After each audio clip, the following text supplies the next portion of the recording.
తాకట్టులో ఉన్న బంగారాన్ని విడిపించి ఆ రోజు ఆన్లైన్ రేటుకే మేము కొంటాం. Sharma gold company. నమస్కారం, సుమన్ టీవీకి స్వాగతం. ఈ డిసెంబర్ మాసం ద్వాదశ రాశుల వారికి ఎలా ఉండబోతుంది, ఈ ద్వాదశ రాశుల్లో నవగ్రహాల సంచారం ఎలా ఉంది, ఎటువంటి ఫలితాలని ఈ రాశుల వారికి అందించబోతుంది, ఈ విషయాన్ని తెలియజేసేందుకు మనతో పాటు ఉన్నారు ప్రముఖ జ్యోతిష్య రత్న, జ్యోతిష్య చక్ర వైభవ నిపుణ డాక్టర్ రాళ్లపల్లి రవికుమార్ గారు. గురుగారు నమస్కారం. నమస్కారం. గురుగారు, ద్వాదశ రాశుల వారికి డిసెంబర్ మాసం ఎలా ఉండబోతుందో తెలుసుకునే ముందు నవగ్రహాల సంచారం ఎలా ఉంది, ఎటువంటి ఫలితాలను అందిస్తున్నాయి? తప్పకుండా. శరదిందు సమాకారే పరబ్రహ్మ స్వరూపిణి వాసరాపీఠ నిలయే సరస్వతి నమస్తుతే. సుమన్ టీవీ ప్రేక్షకులకి నమస్కారం. ముందుగా నవగ్రహాలు ఈ ద్వాదశ రాశుల్లో డిసెంబర్ నెలంతా ఎక్కడ ఉన్నాయో తెలుసుకుందాం. రవి వృశ్చిక రాశిలో ఉంటారు, అలాగే బుధుడు కూడా వృశ్చిక రాశిలో ఉంటారు, శుక్రుడు మనకి మకర రాశిలో ఉంటారు, గురువు వృషభ రాశిలో ఉంటారు, శని స్వస్థానమైన మనకి కుంభరాశిలో ఉంటారు, అలాగే రాహు మీన రాశిలో ఉంటారు, కేతు మనకి కన్యా రాశిలో ఉంటారు. ఇంకా ఆఖరిగా మనం కొంచెం ముఖ్యంగా ఇంపార్టెంట్ చెప్పుకోవాల్సింది ఏంటంటే కుజుడు.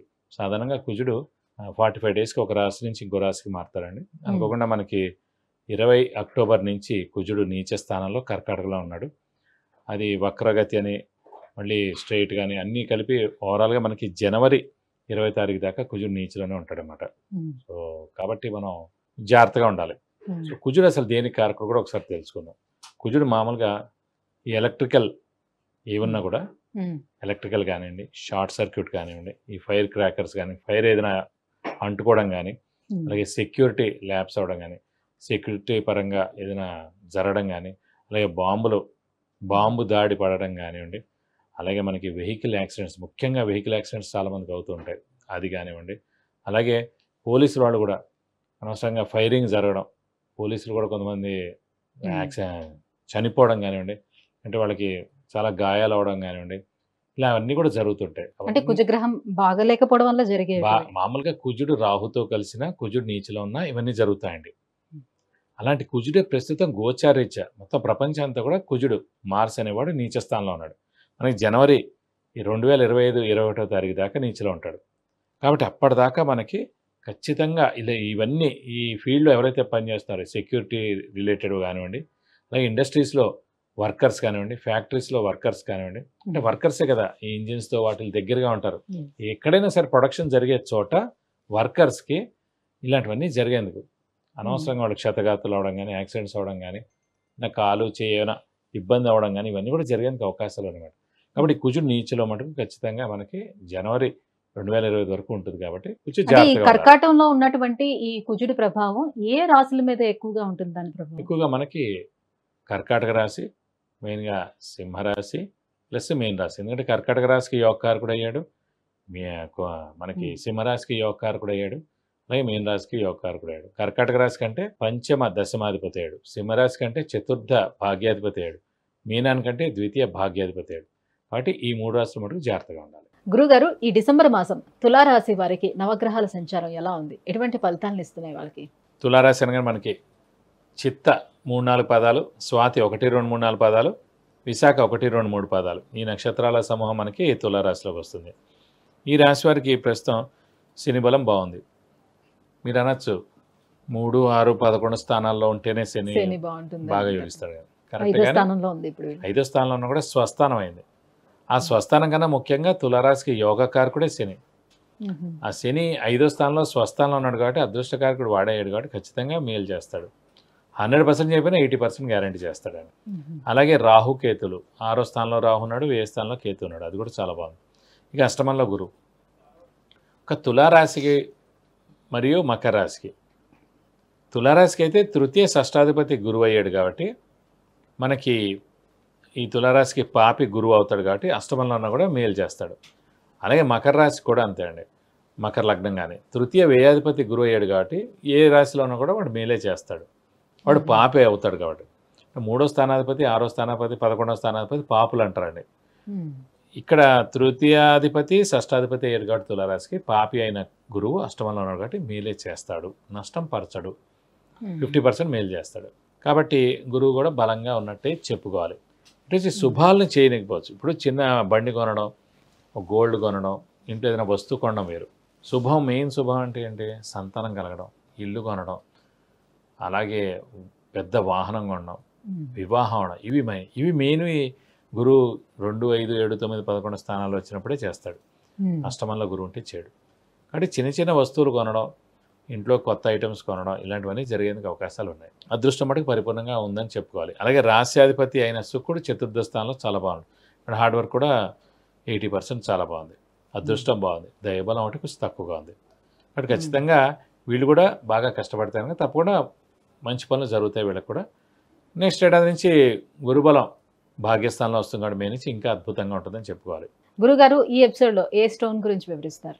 ఇప్పుడు మనం కనక పుష్యరాగం గురించి చెప్పుకుందామండి. కనక పుష్యరాగం అంటే కనుక గురువుది సంబంధించిన గ్రహం అనమాట. ఎల్లో సెఫైర్ అంటారు. అలాగే శ్వేత పుష్యరాగం అని కూడా ఉంటుంది. వైట్ అన్నమాట, వైట్ సెఫైర్. వైట్గా ఉంటే శ్వేత పుష్యరాగం, ఎల్లోగా ఉంటే కనక పుష్యరాగం అంటారు. గురువు సాధారణంగా ఏంటంటే దైవబలం, దైవానుగ్రహానికి సంబంధించిన గ్రహం. ఏ వ్యక్తి అయినా పెట్టుకోవచ్చు. ఇందాక చెప్పినట్టు తులా లగ్నం కానీ మకర లగ్నం వారు కానీ పెట్టుకోకూడదు. నేను వాడు పాపి అవుతాడు, వాడు పెట్టుకోక్కర్లేదు. వాడు ఒక్కటంటే గురువు గ్రహం నీచలో ఉన్నా 6, 8, 12 స్థానాల్లో ఉన్నా మనం కనక పుష్యరాగం పెట్టుకోవచ్చు. శుభగ్రహం కాబట్టి మేలే చేస్తుంది, నష్టపరచడు. ఎవరైనా పెట్టుకోవచ్చు సాధారణంగా పుష్యరాగం అనేది. ఒక తులా లగ్నం, మకర లగ్నం తప్ప. అయితే తులారాశి లేదంటే మనకి మకర రాశి తప్ప ఎవరైనా గురువు గ్రహానికి సంబంధించిన కనక పుష్యరాగం పెట్టుకోవచ్చు. కానీ ముఖ్యంగా మనం లగ్నం బట్టి చూడాలండి, రాశి బట్టి చూడకూడదు. కాబట్టి తులా లగ్నం, మకర లగ్నం కాని వారు ఎవరైనా ఏ స్టోన్ అయినా పెట్టుకోవాలి అని అంటే ఆ గ్రహం ఏదైతే వీక్ గా ఉంటుందో దానికి సంబంధించే పెట్టుకోవాలి అంతే. ఇప్పుడు ఏదైతే మనకు అనారోగ్యం చేస్తుందో దానికి సంబంధించిన వాళ్ళు ట్యాబ్లెట్ ఇస్తారు. సో అలాగే దీనికి కూడా వీక్గా ఉంది, వాడు మనకి మెయిన్ ప్లానెట్ వీక్గా ఉంది కాబట్టి పెట్టుకోవాలి. సో చెడ్డ ప్లానెట్ చెడ్డ స్థానంలో ఉన్నాడు, వాడిని పక్కకు పెట్టేయాలి. వాడు అసలు పెట్టుకోకూడదు. చెడుని ఇంకా ఆహ్వానించినట్టు అయిపోతుంది, బాగా ముదిరిపోతుంది ఆ ప్రాబ్లం. కాబట్టి శుభగ్రహమే కాబట్టి కనక పుష్యరాగం ఎవరైనా పెట్టుకోవచ్చు. ఎక్సెప్ట్ మనకి తులా లగ్నం అండ్ మకర లగ్నం వారు తప్ప మిగతా అన్ని లగ్నాల వాళ్ళు పెట్టుకోవచ్చు.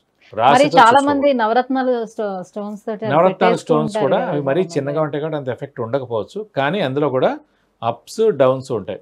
వీలైతే అప్ అవ్వడం లేదంటే డౌన్గా అయిపోవడం అవుతుంది. ఎందుకంటే 9 గ్రహాలతో కలిపి ఒకటే దాంట్లో ఉంటుంది కదండి. సో ఇప్పుడు ఇన్ని పార్టీలు ఉన్నాయి, టీఆర్ఎస్, కాంగ్రెస్, బీజేపీ అందరినీ కలిపి ఒక రూమ్లో పెట్టామనుకోండి, పెద్ద యుద్ధం అయిపోతుంది మాట. సో వేరే వేరే రూమ్లో ఉంటే పర్వాలేదు. అలాగే స్టోన్స్ కూడా అంతే అండి. ఎవరు అవసరం వాళ్ళది ఉండాలి, ఎవరు అనవసరం వాళ్ళు దూరంగా పెట్టాలి. సో 9 పెట్టుకోవడం ద్వారా చిన్నదైనా కూడా ఎఫెక్ట్ ఒకసారి ఎక్కువగా అవుతుంది. కాబట్టి నవరత్నాలు పడతాయో లేదో చూసుకోవడం, ఆస్ట్రాలజర్ని కనుక్కోవడం, అలాగే పెట్టుకునే స్టోన్ కూడా అది ఒరిజినల్ అయ్యి ఉండాలి, కట్స్ ఉండకూడదు. ఫస్ట్ టైం పెట్టుకున్నప్పుడు ఒక అభిషేకం అర్చన చేయించాలి, అది కూడా చేయించారు చాలామంది. సో పెడుతూ ఉంటారు, తీస్తుంటారు, పెడుతూ ఉంటారు, తీస్తుంటారు. ఏ దుర్ముహూర్తంలో పెట్టుకున్నారో, ఎవరైనా చనిపోయినప్పుడు అది పెట్టుకుని వెళ్తారు. ఆల్రెడీ వాళ్ళందరూ బాధలో ఉంటారు, చనిపోయిన ఇల్లు ఇవంతా. మనం వెళ్తాం, మనం అక్కడ దండం పెట్టుకుంటాం, లేకపోతే అందరినీ కలుస్తాం, ముట్టుకుంటాం. సో మన పవర్ పోతుంది అన్నమాట, స్టోన్ యొక్క పవర్. సో అందుకే అక్కడ అలాంటి చోట్లకి వెళ్ళినప్పుడు మన స్టోన్ తీసేసి వెళ్ళాలి. సిద్ధ తలస్నానం చేయాలి, మళ్ళీ మంచి ముహూర్తం ఇన్ ద సెన్స్ వర్జన్ దుర్ముహూర్తం లేని సమయంలో మళ్ళీ స్టోన్ పెట్టుకోవాలి. సో చాలా మందికి చాలా అలవాట్లు ఉంటాయి. తీసి పెట్టిన ప్రతిసారి వర్జన్ దుర్ముహూర్తాలు చూసి పెట్టుకుంటే మంచిది. ఇప్పుడు మనం వర్జన్ దుర్ముహూర్తంలో ఏ పని చేయట్లేదండి. ఒక ఉద్యోగం జాయిన్ అవ్వాలి, ఒక ఫస్ట్ టైం స్కూల్కి వెళ్తున్నారు, అలాగే ఏ పని చేసినా ఫస్ట్ టైం చేసేటప్పుడు వర్జన్ దుర్ముహూర్తం చూసుకుని చేస్తారు. కానీ ఇది చాలా ఇంపార్టెంట్ కూడా, ఇది కూడా స్టోన్ అనేది కూడా. అలాంటప్పుడు అంటే ప్రతిరోజు తీసేయం కాబట్టి పెట్టుకోవడం కొంచెం మంచి టైంలో పెట్టుకుంటే మంచిదని.